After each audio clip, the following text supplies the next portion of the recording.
Hello नमस्कार everyone, welcome to my YouTube channel with Aarti ma'am. हम लोगों का टॉपिक चल रहा था सिंधु घाटी सभ्यता से संबंधित जो महत्वपूर्ण स्थल थे उनके बारे में हम लोग पढ़ रहे थे। तो ये पढ़ते पढ़ते हम लोगों ने दो स्थलों को कंप्लीट किया था जो सिंधु घाटी सभ्यता से महत्वपूर्ण रोल प्ले करते हैं। वो स्थल कौन से हैं? हड़प्पा और मोहनजोदड़ो। हड़प्पा और मोहनजोदड़ो सिंधु घाटी सभ्यता के अंतर्गत ऐसे स्थल हैं जहां से बहुत सारी वस्तुओं को उत्खनन करते समय साक्ष्य के रूप में पाया गया है। यहाँ से बहुत सारे क्वेश्चन बनते हैं एग्जाम के पॉइंट ऑफ व्यू से। कोई भी एग्जाम हो तो यहाँ से क्वेश्चन इतने सारे बनते हैं कि आपने कितना भी पढ़ा हो, लेकिन जब एग्जाम में क्वेश्चंस आते हैं तो कंफ्यूजन की स्थिति जरूर क्रिएट होती है। तो आप लोगों के समक्ष कंफ्यूजन की स्थिति ना रहे, इसके लिए आपको जो भी पढ़ाया गया है या मेरे द्वारा जो भी आपको मटेरियल प्रोवाइड कराया गया है उसको आपको क्या करना है, टाइमली जो है कंटिन्यू रिवीजन जरूर करना है। आप रिवीजन करेंगे तो आप एक अलग चेंजमेंट खुद के अंदर पाएंगे और आपको ये लगेगा कि नहीं, मैंने आज कुछ पढ़ा है और खुद के अंदर एक कॉन्फिडेंस डेवलप होता है। तो हम अपने समय को ना गवाते हुए हम अपने टॉपिक की ओर बढ़ते हैं। लेकिन टॉपिक पे की ओर बढ़ने के पहले सबसे पहले आपसे हम ये रिक्वेस्ट जरूर करना चाहेंगे कि प्लीज आप हमारे चैनल को लाइक करें, शेयर करें, सब्सक्राइब करें, ताकि आने वाली नोटिफिकेशन समय के साथ आपको मिलती रहे और मैं भी आप लोगों के साथ ऊर्जावान होती रहूं और अच्छे अच्छे कंटेंट ढूंढ करके आपके सामने मैं आपको प्रोवाइड करूं। ठीक है, तो हम चलते हैं इन स्थलों की ओर। हमने पढ़ा था हड़प्पा और मोहनजोदड़ो। लास्ट डे हमारा जो लेक्चर था वो था हड़प्पा और मोहनजोदड़ो से संबंधित। आज हम तीन महत्वपूर्ण स्थल आपके समक्ष लेकर के आए हैं। तो वो क्या है? कालीबंगा है, दूसरा है लोथल और तीसरा क्या है? धौलावीरा। कि कालीबंगा से कौन सी वस्तुएं पाई गई हैं और लोथल से कौन सी वस्तुएं पाई गई हैं और धौलावीरा से क्या क्या पाया गया है साक्ष्य के रूप में, वो हम आपके सामने लेकर के आने वाले हैं। तो सबसे पहले थोड़ा सा आप लोग थोड़ा सा जो लास्ट लेक्चर हमने दिया था उससे संबंधित कुछ क्वेश्चन आप लोगों से कर रहे हैं। तो प्लीज अगर आप लोगों ने रिवीजन किया होगा तो आपको जरूर पता होगा उसका आंसर। बहुत डेप्थ में क्वेश्चन नहीं पूछेंगे, पूछेंगे बस ऊपर से ही। जैसे कि जो हमारे लिए बहुत इंपॉर्टेंट है, हमारे लिए इंपॉर्टेंट क्या बन जाता है कि जैसे हड़प्पा सभ्यता है, हड़प्पा सभ्यता की खोज किसने की थी, ये किस नदी के किनारे स्थित है और कभी कभी इससे संबंधित जो जब इसकी खोज हुई वो कब हुई, समय को भी पूछ लेता है। तो हमने आपको बताया था कि हड़प्पा की खोज किसने किया था? दयाराम साहनी ने किया था। हड़प्पा सभ्यता किस नदी के किनारे स्थित है? तो आपका आंसर क्या होगा? रावी नदी के किनारे। हमने आपको कल हड़प्पा स्थल पढ़ाते समय बताया था एक ट्रिक, अगर आपके माइंड से मिस हो रही है या निकल रहा है तो हमने ट्रिक के माध्यम से आपको बताया था कि लॉन्ग टाइम के लिए आप कैसे आप याद कर सकते हैं। तो हमने कल एक ट्रिक बताई थी आपको, हरा, जो कि रंग का नाम बताया था। तो रंग के नाम से हरा, हा से हड़प्पा, रा से रावी, ये आपकी मेमोरी में लॉन्ग टाइम के लिए जो है फीड हो जाएगा। आई होप आप लोगों के मन में ये लग रहा होगा कि और भी कुछ क्वेश्चन जो है पुट आउट करें।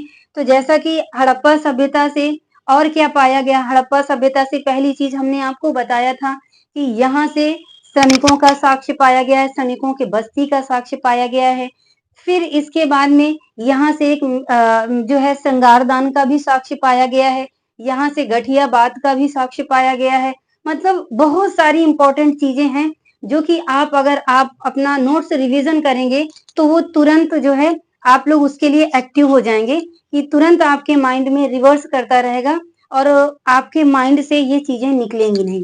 ठीक है, तो हम आज पढ़ने वाले कौन सी सभ्यता है, कौन सा स्थल पढ़ने वाले हैं? कालीबंगा पढ़ने वाले हैं, जो कि सबसे पहले हमारा ये कर्तव्य है कि हम आपको कालीबंगा जो स्थल है ये हम आपको ये बता चुके हैं कि कालीबंगा कहाँ पर है, किस राज्य का स्थल है। तो सबसे पहले कालीबंगा राजस्थान में है और इस राजस्थान में जो है राजस्थान में जो अगर जिला पूछता है तो जिले का नाम क्या है? हनुमानगढ़। प्रेजेंट में इसका नाम क्या है? हनुमानगढ़ है। और जब इसकी खोज हुई थी तो इसका नाम क्या था? गंगानगर। इससे भी क्वेश्चन बन सकता है कि पूछ सकता है आपसे कि जो कालीबंगा है तो वो किस प्रांत में पाया जाता है, या फिर जिस प्रांत में पाया जाता है तो उस जिले का पूर्व नाम बताइए। तो पूर्व नाम जो है तो वो क्या है? श्री गंगानगर। अगर वर्तमान में पूछता है तो वर्तमान में क्या होगा? हनुमानगढ़ होगा। अब आती है खोजकर्ता की बात कि इसकी खोज किसने किया है? तो खोज किया है अमलानंद घोष ने। अमलानंद घोष ने खोज किया है।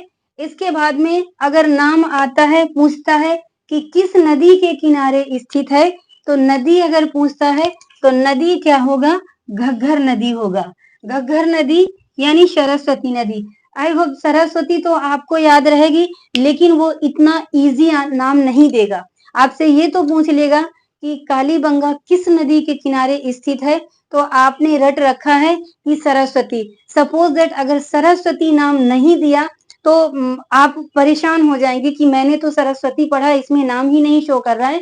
तो सरस्वती का अगर दूसरा नाम आता है तो वो कौन सा आता है? घग्घर नदी।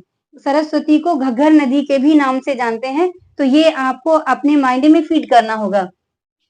अब आती है बात साक्ष्य की कि यहाँ से साक्ष्य कौन कौन से पाए गए हैं। तो साक्ष्य के रूप में पाया गया है सबसे पहली चीज तो अलंकृत ईंटों का प्रमाण पाया गया है। कहाँ से? कालीबंगा से। अलंकृत ईंट आप समझ रहेंगे क्या है, नहीं समझ पा रहे होंगे। अलंकृत ईंट का मतलब है एक ईंट पाई गई है जिस पर बहुत सुंदर से उसको अलंकृत किया गया है, डेकोरेट किया गया है, मीन्स डिजाइन उसमें बनी है। तो ये क्या होगा? अलंकृत ईंट होगा। तो क्या पाया गया है? पहला साक्ष्य अलंकृत ईंट का प्रमाण। ठीक है। फिर इसके बाद में दूसरा क्या आता है? सड़क को पक्का करने का साक्ष्य पाया गया है। दूसरा क्या है? सड़क को पक्का करने का प्रमाण भी यहाँ से मिलता है। इसके बाद में तीसरा क्या है? ऊंट का साक्ष्य भी कहाँ से मिलता है? तो कालीबंगा से ही मिलता है। आप बहुत अच्छे से जानते हैं कि कालीबंगा जो है कहाँ है? राजस्थान में है। राजस्थान में आज भी जो है ऊंटों की संख्या अगर पाई जाती है तो ऊंट मेन रूप से कहाँ पाए जाते हैं? राजस्थान में पाए जाते हैं। तो उस समय भी राजस्थान में भी जो है ऊंट का साक्ष्य, ऊंट जो है पाए जाते थे, क्योंकि कालीबंगा से जो है ऊंट का पूरा पूरा अस्थि कंकाल पाया गया है। तो इतिहासकारों ने इससे अनुमान लगाया है कि इसका मतलब है कि ऊंट भी सिंधु घाटी सभ्यता में पाया जाता था। अब क्या आता है? इसके बाद में आता है बेलनाकार मोहर का साक्ष्य। बेलनाकार मोहर का साक्ष्य भी कालीबंगा से पाया गया है।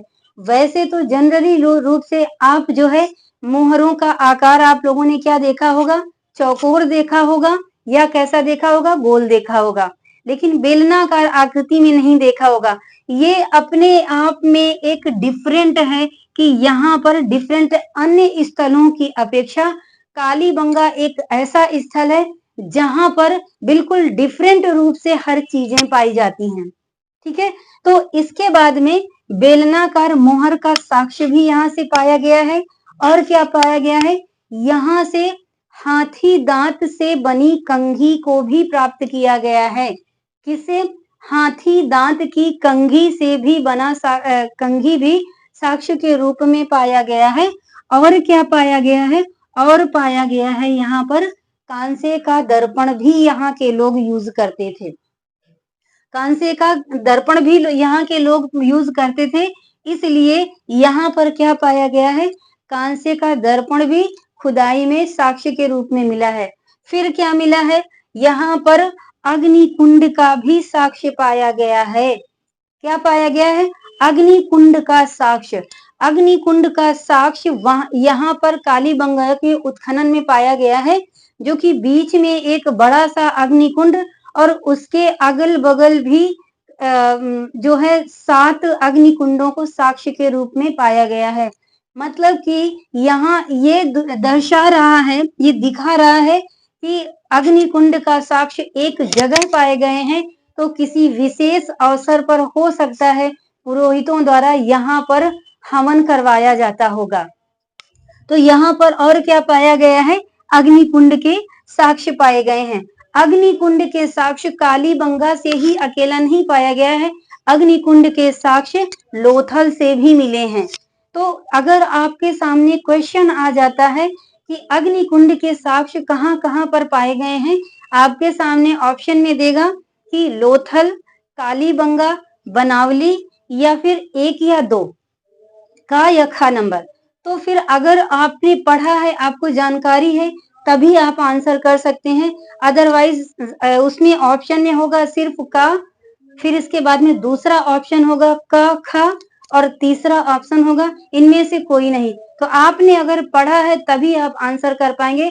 अदरवाइज हम सिर्फ और सिर्फ अगर कालीबंगा बताएंगे तो आपके मन में ये बैठ जाएगा कि कालीबंगा से ही अग्निकुंड के साक्ष्य पाए गए हैं। तो कालीबंगा से ही नहीं, लोथल से भी अग्निकुंड के साक्ष्य पाए गए हैं। लेकिन अंतर दोनों में ये है कि जो कालीबंगा से अग्निकुंड के साक्ष्य पाए गए हैं वो सामूहिक रूप से पाए गए हैं, और जो लोथल में पाए गए हैं वो व्यक्तिगत रूप से पाए गए हैं। यहाँ पर एक साथ पाए गए हैं, और जो लोथल में पाया गया है तो वहां पर सिर्फ और सिर्फ सिंगल सिंगल हवन कुंड पाए गए हैं। ठीक है, अब पहुंचते हैं कहाँ? युगल समाधान। युगल समाधान भी कालीबंगा से पाया गया है। क्या पाया गया है? युगल समाधान भी कालीबंगा से पाया गया है। कालीबंगा से युगल समाधान के साथ साथ शल्य चिकित्सा भी प्राप्त हुई है। अब जो युगल समाधान है, युगल समाधान भी लोथल से पाया गया है। यहाँ पर आपको ध्यान देने की जरूरत है कि युगल समाधान कहाँ से पाया गया है? कालीबंगा और लोथल दोनों जगह से प्राप्त किया गया है। जिसमें कि डिफरेंस क्या है दोनों के बीच में? अगर कालीबंगा के लिए पूछता है कि कालीबंगा से कितने युगल समाधान पाए गए हैं, तो आपका आंसर होगा कालीबंगा से 1 युगल समाधान पाया गया है। आप सोच रहे होंगे ये युगल समाधान क्या होता है? युगल समाधान का मतलब मेल और फीमेल दोनों को एक साथ दफनाए जाने का साक्ष्य अगर मिलता है, वो कहाँ मिलता है? वो कालीबंगा में मिलता है। और इसके साथ साथ में कालीबंगा के साथ साथ में लोथल से भी हमें युगल समाधान के साक्ष्य मिलते हैं। तो लोथल में भी पाया गया है, लेकिन यहाँ पर 3 युगल समाधान पाए गए हैं। कहाँ पर? लोथल में। आप अगर इसमें अभी तो आपको याद रहेगा, लेकिन जब एग्जाम होता है तो कब होता क्या है कि व्यक्ति कंफ्यूज हो जाता है, और कंफ्यूजन की स्थिति में वो इसमें उलझ जाता है कि समाधान तो पाया गया है, कालीबंगा से भी पाया गया है, लोथल से भी पाया गया है, लेकिन कितने कितने पाए गए हैं? तो कालीबंगा से 1 है और लोथल से 3 है। आपको हम याद करने की ट्रिक बता रहे हैं। ट्रिक क्या है? लोथल, लोथल, लोथल में 3 वर्ड हैं, तो इन 3 से आप को रिलेट कर लीजिए कि लोथल में 3 वर्ण हैं, तो 3 समाधान कहाँ से मिले हैं? लोथल से मिले हैं। और एक समाधान की अगर बात आती है युगल समाधान की, तो वो कौन से आती है? कालीबंगा। एक क्वेश्चन आपको और हम बताना चाह रहे हैं कि अगर पूछता है क्वेश्चन, अगर आयोग पूछ रहा है हमसे कि सती प्रथा का सबसे पहले पुरातात्विक साक्ष्य कहाँ पाया गया है, तो आपका आंसर क्या होगा? सिंधु घाटी की सभ्यता। अगर एग्जैक्ट नाम दे रहा है ऑप्शन में, लोथल या कालीबंगा दे रहा है, तब तो आप पहचान जाएंगे। लेकिन अगर पुरातात्विक साक्ष्य पूछ रहा है, तो पुरातात्विक साक्ष्य के अंतर्गत क्या आंसर होगा आपका? सिंधु घाटी की सभ्यता।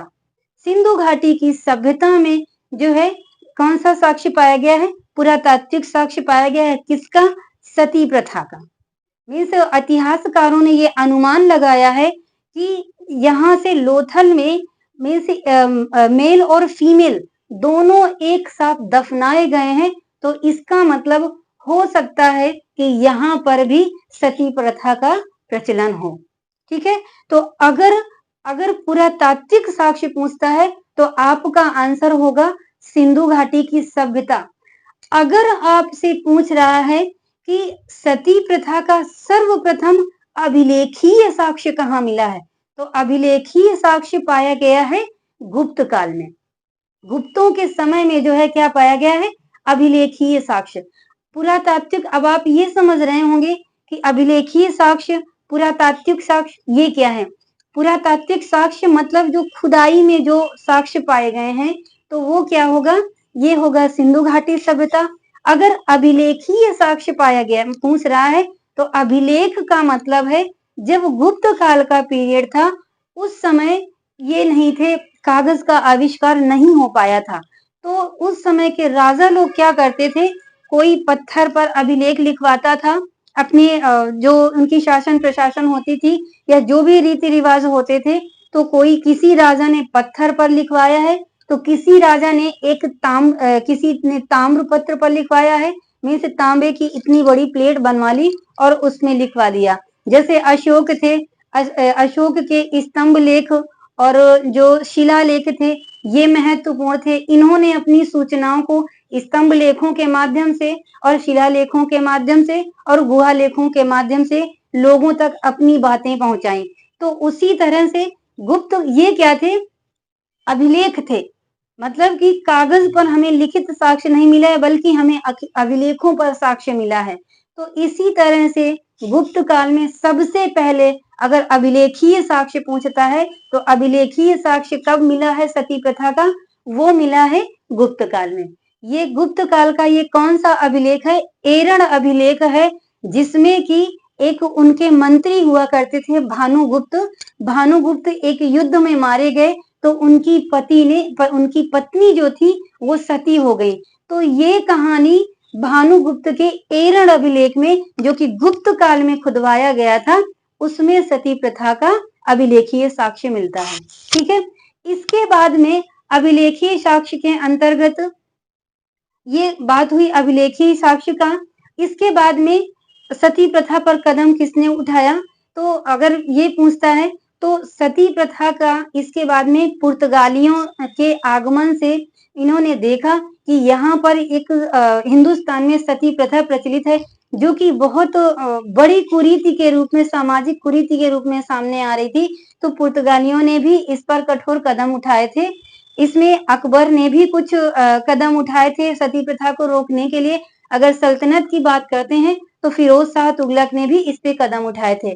तो ये है किसका, सती प्रथा का इतिहास। कि सती प्रथा से संबंधित अगर कोई भी क्वेश्चन आता है, तो हम तो आगे आने वाले लेक्चर में आपको पढ़ाएंगे, लेकिन अभी जब हम पढ़ाएंगे और जब वो समय आएगा, तो आपके माइंड में ये जरूर रिवर्स होगा कि हाँ, मैम ने कुछ बताया था सती प्रथा से संबंधित। तो इनको जो है आप लोग अपने नोट्स में मेंशन कर लीजिए। जब भी आप रिवीजन करेंगे, तो आपके समक्ष, आपके कानों में यही मेरे शब्द गूंजने लगेंगे कि सती प्रथा कब कब कहाँ कहाँ किसने किसने कदम उठाया है और कहाँ कहाँ से साक्ष्य के रूप में मिला है।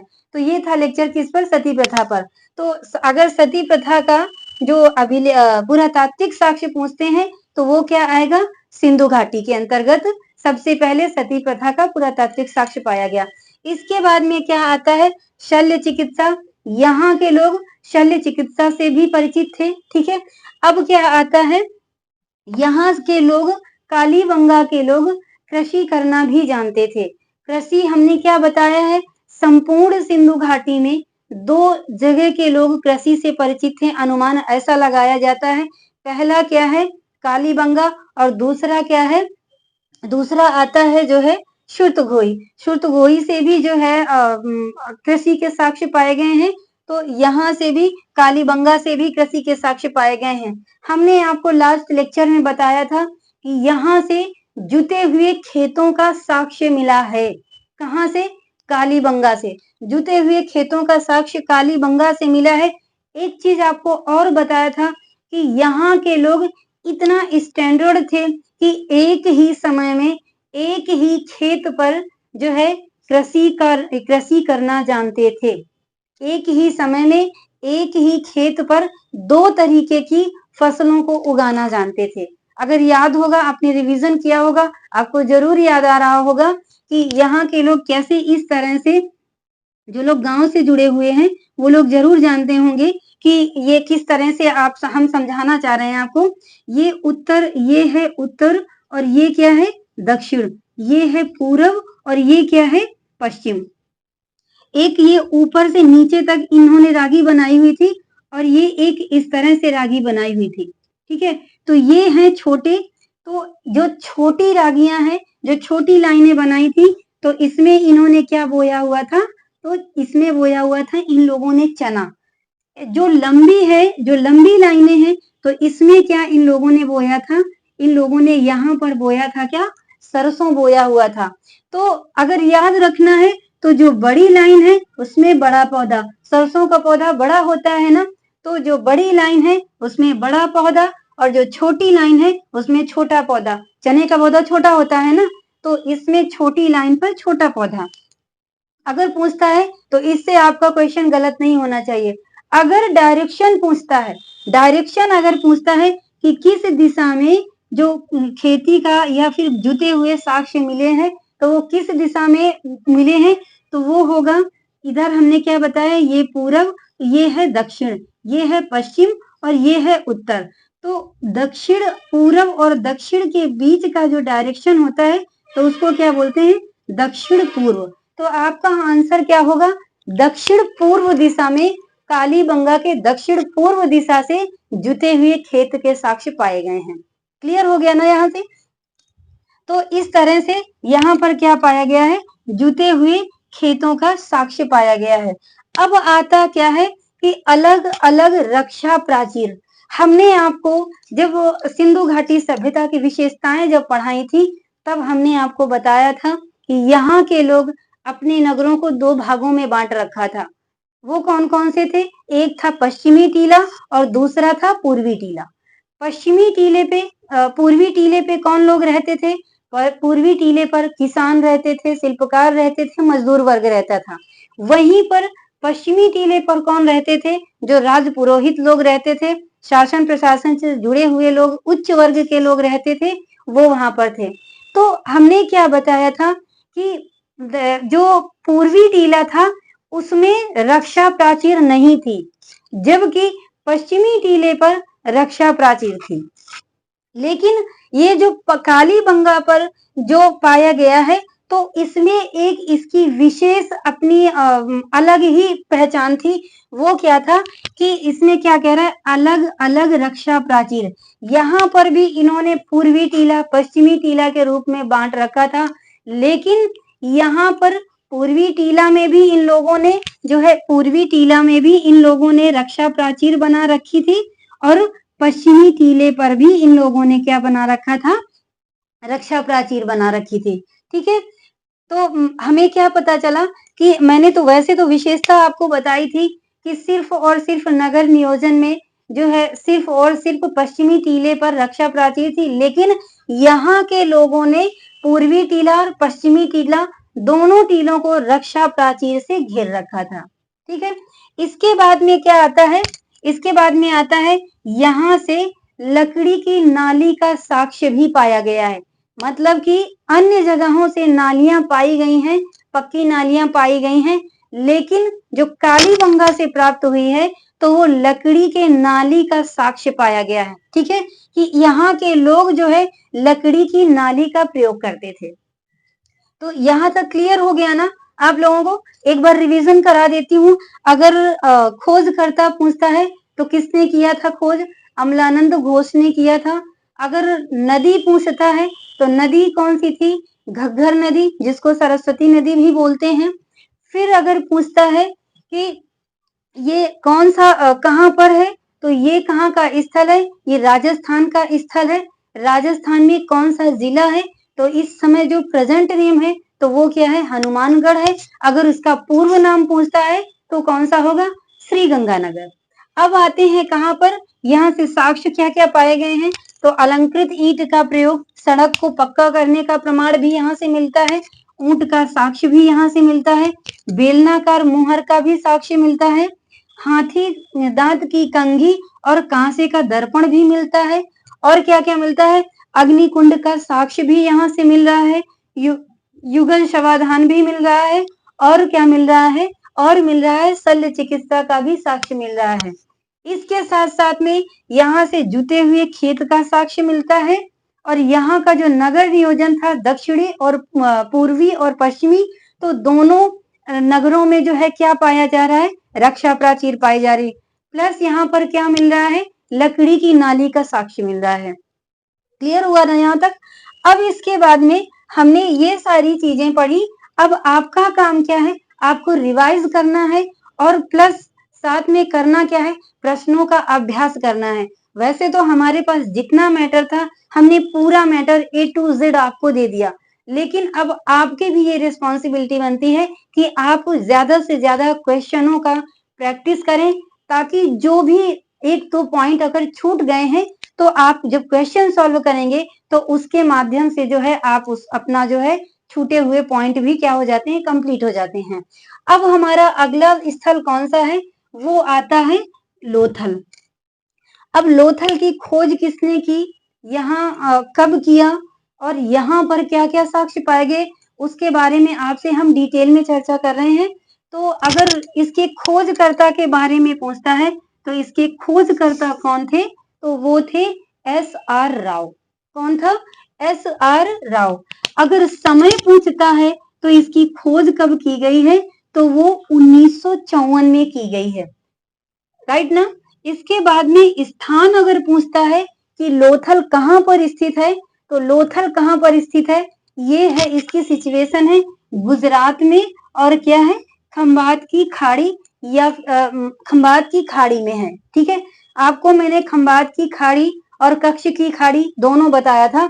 अगर अभी क्लियर ना हो तो मैं आपको थोड़ा सा मैप के माध्यम से बता रही हूँ, ये आप शॉर्टकट तरीके से, जैसे कि ये क्या है हमारा, ये गुजरात है।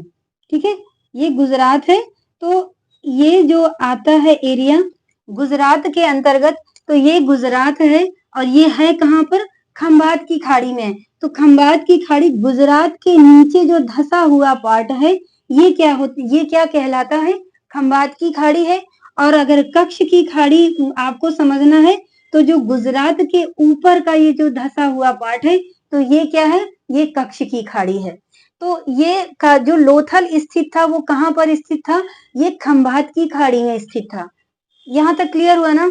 अब हम अगर इसकी नदी पूछते हैं कि ये किस नदी के किनारे स्थित है, तो नदी कौन सी है, भोगवा नदी है। नदी कौन सी थी, भोगवा नदी। अच्छा, एक चीज मैं आपको और बताना चाह रही हूँ, कल एक मिस्टेक हुई है आप लोगों को पढ़ाने में।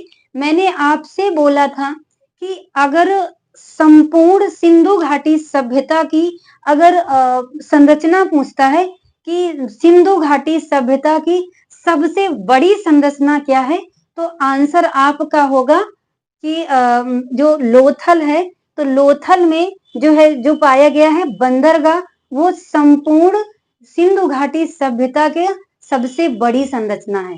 और मैंने कल आपको बताया था कि सिंधु घाटी की सबसे बड़ी संरचना जो है अन्नागार बताया था, वो गलत है। आप लोग उसको करेक्शन कर लीजिए और उसमें जो भी मिस्टेक हुई है करेक्शन करके आप, मैं जो अभी बता रही हूँ वो आप नोट करिए कि जो सिंधु घाटी सभ्यता की अगर सबसे बड़ी संरचना पूछता है तो वो क्या होगा, वो होगा बंदरगाह, जो कि लोथल था। लोथल में बंदरगाह के साक्ष्य पाए गए हैं। अगर मोहनजोदड़ो की पूछता है कि मोहनजोदड़ो की सबसे बड़ी संरचना क्या है, तो होगा क्या, अन्नागार बोला जाएगा। ठीक है, तो मैंने ये जो मैंने कल बताया था, तो प्लीज आप उसको करेक्शन कर लीजिए, जो कि मिस्टेक हो जाती है सबसे, कोई बात नहीं। इसीलिए हम अपनी कोई भी जो भी मिस्टेक हुई है तो उसको सुधारने के लिए आपसे मैं ये बोल रही हूँ कि आप उसमें करेक्शन कर लीजिए, और जो कल नोट किया होगा आपने उसको कट कर दीजिएगा। तो सिंधु घाटी की सबसे बड़ी जो संरचना है वो क्या है, वो है यहाँ का प्राप्त बंदरगाह। ये बंदरगाह ये लोथल के अंतर्गत बहुत इंपॉर्टेंट साक्ष्य के रूप में पाया गया है, और बंदरगाह के नाम से ही इसको जानते भी हैं क्या, इस लोथल को जानते हैं कि यहाँ की जो सबसे बड़ी उपलब्धि है वो क्या है, बंदरगाह। इस बंदरगाह को डकयार्ड भी बोलते हैं या गोदीवाड़ा भी बोलते हैं।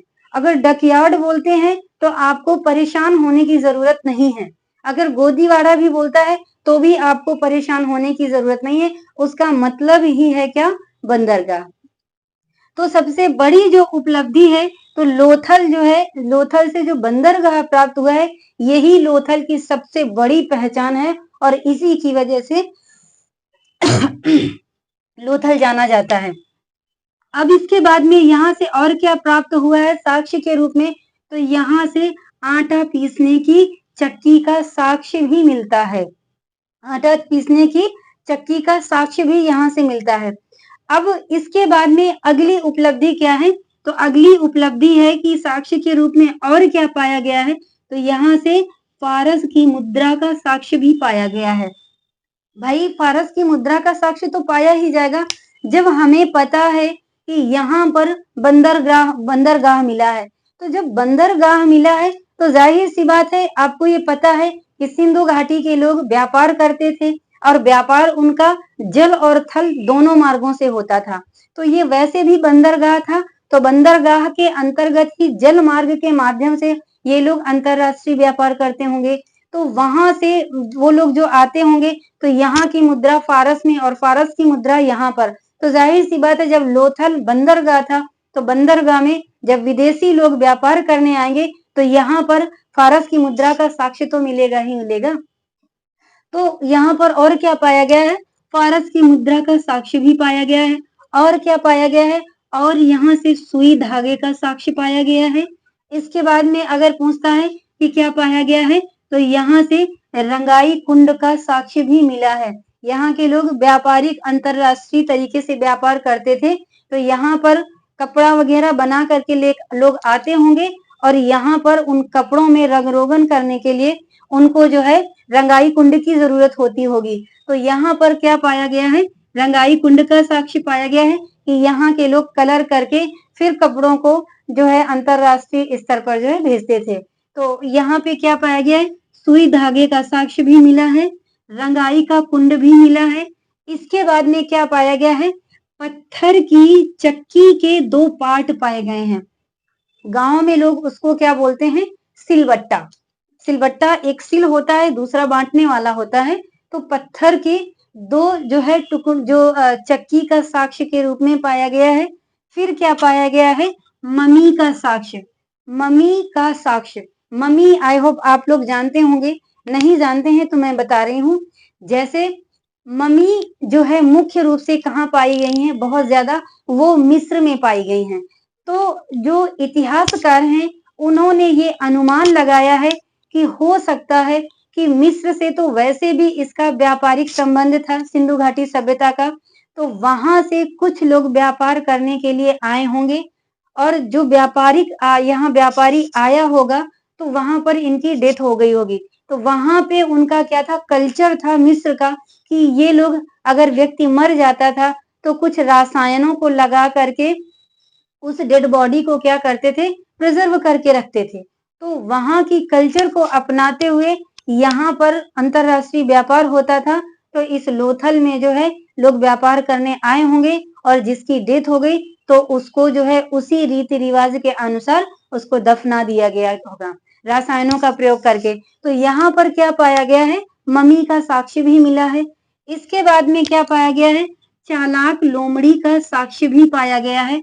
मतलब एक वहां पर चित्र मिला है लोथल में जिसमें कि आप लोग परिचित होंगे चालाक लोमड़ी की कहानी से। तो उस चित्र में ये दिखाया गया है कि एक लोमड़ी है और ऊपर जो है एक कौवा बैठा हुआ है और वो जो है एक दूसरे की तरफ देख रहे हैं। तो इतिहासकारों ने अनुमान लगाया है कि हो सकता है ये चालाक लोमड़ी की से संबंधित कहानी हो। जैसे चालाक लोमड़ी से संबंधित एक पुस्तक है पंचतंत्र।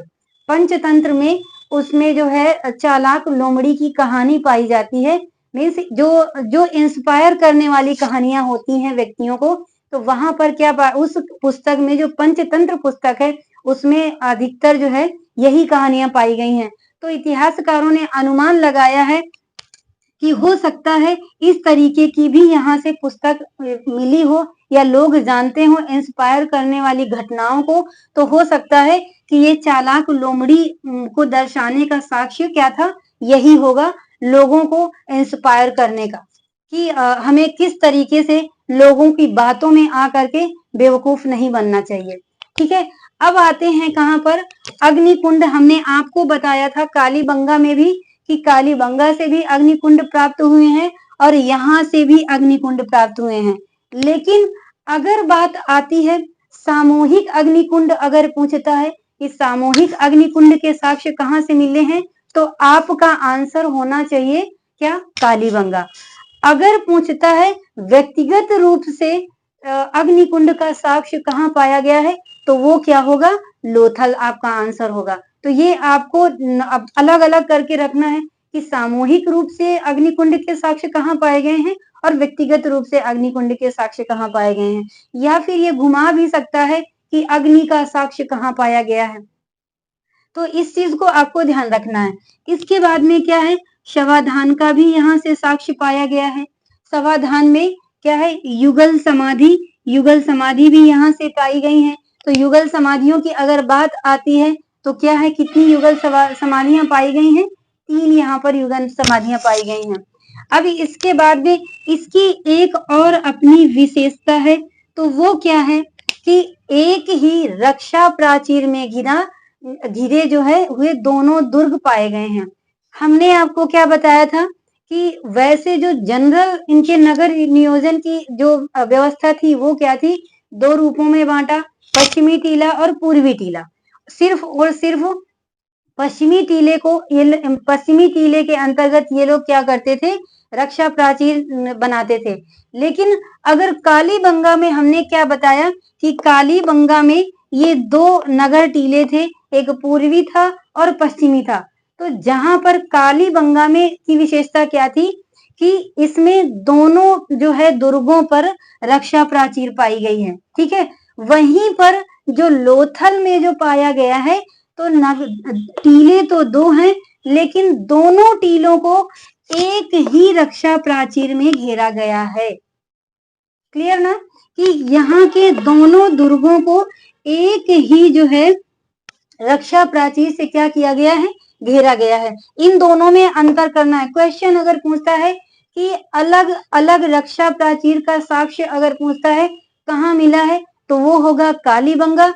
अगर एक ही रक्षा प्राचीर का साक्ष्य मिलता है कि एक ही प्राचीर जो है दोनों दुर्गों के आसपास एक ही प्राचीर बनाई गई है, तो आपका आंसर क्या होगा, लोथल होना चाहिए। इसके बाद में क्या आता है, इसके बाद में आता है यहाँ की सबसे बड़ी विशेषता क्या है, नाव के आकार की मुहर प्राप्त हुई है। नाव के आकार की मुहर अगर पूछता है तो ये देखिए, हमने आपको फिगर के माध्यम से आपके सामने दर्शाना चाहा है ताकि आपको समझने में आसानी हो सके कि नाव के आकार की एक मुहर मिली है, जिसका आकार कैसा है, ये नाव के आकार का है। तो अगर एग्जामिनर पूछता है कि नाव के आकार की मुहर कहाँ से मिली है, तो आपका आंसर होगा लोथल। लेकिन यहाँ पर एक चीज और आपको ध्यान देने की जरूरत है।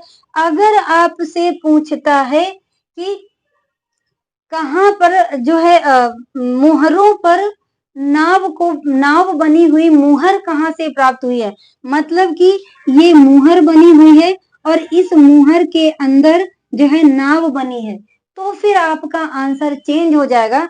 आपका आंसर क्या होगा, मोहनजोदड़ो। क्या होगा, मोहनजोदड़ो। अगर नाव के आकार की मुहर पूछता है तो आपका आंसर होगा लोथल। लेकिन अगर पूछता है कि मुहर पर नाव का साक्ष्य कहाँ से मिला है, तो आपका आंसर तुरंत चेंज हो जाएगा, वो क्या होगा, मोहनजोदड़ो। क्लियर ना यहाँ तक? तो ये आप गलती मत करिएगा, इस चीज को आप बहुत अच्छे से समझना। चलिए एक बार फिर से आपको रिवीजन कराते हैं क्या कि जो लोथल के अंतर्गत जो महत्वपूर्ण स्थल पाए गए हैं तो वो कौन से हैं। अगर खोज करता है तो इसका खोज SR राव ने किया है। समय पूछ रहा है तो 1954 है। अगर स्थान पूछता है तो खंभात की खाड़ी, जो कि कहाँ पर स्थित है, गुजरात में स्थित है। अब आते हैं कहाँ पर साक्ष्य के रूप में, तो यहाँ से आटा चक्की का साक्ष्य मिला है, बंदरगाह का भी यहाँ से साक्ष्य मिला है जो कि बहुत इंपॉर्टेंट है, और इसके बाद में फारस की मुद्रा का भी साक्ष्य मिला है, सुई धागे का साक्ष्य मिला है, यहाँ से एक रंगाई कुंड भी प्राप्त किया गया है। फिर क्या है, पत्थर की चक्की के 2 पार्ट मिले हैं, कहने का मतलब सिलबट्टे का साक्ष्य भी यहीं से मिला है। यहाँ से मम्मी का भी साक्ष्य पाया गया है। फिर क्या है, चालाक लोमड़ी का भी साक्ष्य यहीं से मिलता है। फिर इसके बाद में अग्निकुंड और शल्य चिकित्सा और समाधान के भी साक्ष्य अगर पूछता है तो यही लोथल से ही मिले हैं। अगर युगल समाधि पूछता है तो युगल समाधि भी यहीं पर लोथल में ही पाई गई है और कितनी है वो संख्या में 3 है। और सबसे बड़ी विशेषता क्या है कि एक ही रक्षा प्राचीर में गिले दोनों दुर्ग अगर प्राप्त हुए तो वो कहाँ से प्राप्त हुए हैं? लोथल से प्राप्त हुए हैं। फिर अगली उपलब्धि क्या है कि नाव के आकार की मुहर अगर प्राप्त हुई है वो कहाँ से प्राप्त हुई है? लोथल। और अगर पूछता है मुहर पर नाव की आकृति कहाँ पर प्राप्त हुई है तो वो क्या होगा? आपका आंसर चेंज हो जाएगा, वो क्या होगा? मोहनजोदड़ो। अब आते हैं किस तरफ चलते हैं, हम धौलावीरा की तरफ चलते हैं। धौलावीरा भी हमने कल आपको बताया था कि ये धौलावीरा कहाँ पाया जाता है, तो ये धौलावीरा भी जो है ये गुजरात में ही पाया जाता है, ठीक है। अब सबसे पहली चीज तो धौलावीरा का अर्थ क्या है? धौला का मतलब होता है सफेद और वीरा का अर्थ होता है क्या? कुआं। तो इसका जो शाब्दिक अर्थ है धौलावीरा का तो वो क्या है? सफेद कुआं। हमने आपको कालीबंगा का भी शाब्दिक अर्थ बताया था, तो इसका कालीबंगा का शाब्दिक अर्थ हमने क्या बताया था? काले रंग की चूड़ी। वहीं पर धौलावीरा का अगर अर्थ पूछता है तो वो क्या है? सफेद कुआं। अगर इसके खोजकर्ता के रूप में पूछते हैं तो खोजकर्ता कौन होंगे? जेपी जोशी। कौन होगा? जेपी जोशी। अब अगर उत्खनन करता पूछता है तो उत्खनन करता आपका आंसर चेंज हो जाएगा। अगर उत्खनन करता है पूछता है तो उत्खनन करता क्या हो जाए? कौन हो जाएंगे? आर्य श्रेष्ठ। उत्खनन करता का मतलब इनके अंडर में रह करके ये निदेशक थे, इनके अंडर में रह करके जेपी जोशी ने जो है धौलावीरा की खोज की थी। तो आपको कंफ्यूज नहीं होना है और ना ये समझना है कि चाहे खोजकर्ता पूछे चाहे उत्खननकर्ता पूछे, बात एक ही है, एक नहीं है। खोजकर्ता अलग है और उत्खननकर्ता अलग है। ये चीज आपको अपने माइंड में सेट करके रखनी है। अगर नदी पूछता है तो नदी कौन सी थी? मनहर और मनसर नदी के बीच में एक कादिर द्वीप पाया जाता है, वहीं पर ये धौलावीरा स्थल पाया गया है। कौन सा? मनहर नदी, मनहर और मनसर नदी दो नदियां हैं जिनके बीच पर एक कादिर द्वीप पाया गया है, वहीं पर धौलावीरा स्थल है। इसके बाद में अब हम बढ़ते हैं किसकी तरफ? साक्ष्य की ओर। तो साक्ष्य के रूप में अगर देखा जाए तो यहाँ से क्या क्या पाया गया है साक्ष्य के रूप में? तो पालिशदार श्वेत खंड पाषाण। पालिशदार एक इतना बड़ा पत्थर यहाँ पर मिला है जिसमें कि सफेद रंग की पॉलिश की हुई है। तो यहाँ से क्या मिला है? पालिशदार श्वेत खंड पाषाण यहाँ से पाया गया है। दूसरा क्या है? सूचना बोर्ड का साक्ष्य। यहाँ से धौलावीरा से क्या पाया गया है? सूचना बोर्ड का साक्ष्य पाया गया है। अगर सूचना बोर्ड का साक्ष्य पूछता है, सूचना बोर्ड आई होप आप लोग समझते होंगे, जैसे मान लो कोई भी बोर्ड होता है उसमें कोई सूचना देनी होती है तो उसमें इस तरह से चौकोर टाइप में बनाते हैं और उसमें सूचना लिख देते हैं। तो वही जो सूचना बोर्ड का साक्ष्य पाया जा रहा है वो कहाँ से पाया जा रहा है? तो वो धौलावीरा से पाया जा रहा है। इसके बाद में यहाँ से स्टेडियम का साक्ष्य भी मिला है। क्या मिला है? स्टेडियम का साक्ष्य भी यहाँ से पाया गया है और इतिहासकारों ने इसका नाम क्या दिया है? जूनी कुरान। क्या दिया है? जूनी कुरान। अब क्या है? यहाँ से सुनामी का भी साक्ष्य पाया गया है। सुनामी का साक्ष्य मिलेगा ही क्योंकि आपको पता है ये समुद्र के किनारे का इलाका है, तो यहाँ पर सुनामी का भी साक्ष्य पाया गया है। फिर क्या है? यहाँ से वाटर हार्वेस्टिंग का भी साक्ष्य पाया गया है, मीन्स जल संरक्षण के भी साक्ष्य यहाँ से पाए गए हैं। तो वो कहाँ से पाए गए हैं? वो क्या है? धौलावीरा। धौलावीरा से क्या पाया गया है? वाटर सर्वेक्षण वाटर हार्वेस्टिंग के भी साक्ष्य मिले हैं। और सबसे बड़ी विशेषता क्या है कि यहाँ का जो स्थल था धौलावीरा, ये 3 भागों में इसका 3 भागों में पार्टीशन कर रखा था। पूरे नगर जो पाए गए हैं उनको 2 भागों में पार्टीशन किया हुआ है, लेकिन जो धौलावीरा स्थल ऐसा है जहां पर नगरों को 3 भागों में डिवाइड कर रखा था। यहां तक क्लियर हुआ ना?